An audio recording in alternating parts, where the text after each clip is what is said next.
Hello there. Tuesday was much colder than Monday, but already we're transitioning back to the mild air because although it's frosty in the north, there'll be freezing fog through the morning, perhaps a little bit of ice as well. We've got all this cloud coming in off the Atlantic, bringing milder air in with it. But of course, where it meets the cold air, we're seeing a smattering of winteriness over the hills of Wales.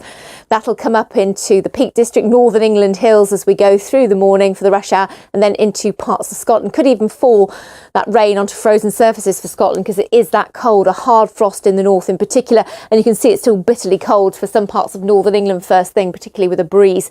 And some snow for a time, pushing up into the southern uplands and then into the highlands of Scotland. For the rest, it's wet, it's grey, heavier outbreaks of rain work their way eastwards, maybe a little bit of late brightness in the west, but it is much milder. In contrast, we just hang on to that cold air still across the north, particularly Scotland. Some areas in Highland Glens may not get above freezing all day.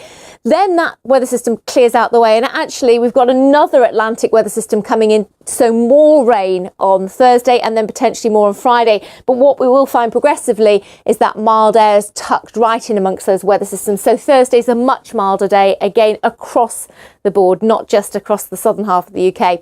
And actually we may get away with some dry and bright weather for a time, but there'll be a lot of cloud, a fairly stiff breeze, and more rain comes in later.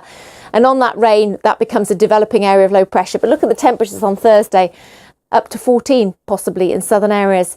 But that rain really the precursor to a potentially nasty area of low pressure for Friday, with severe gales being warned of at this stage, which could cause some disruption, bringing down some roof tiles and of course damaging some trees. It's all tied in with this area of low pressure here.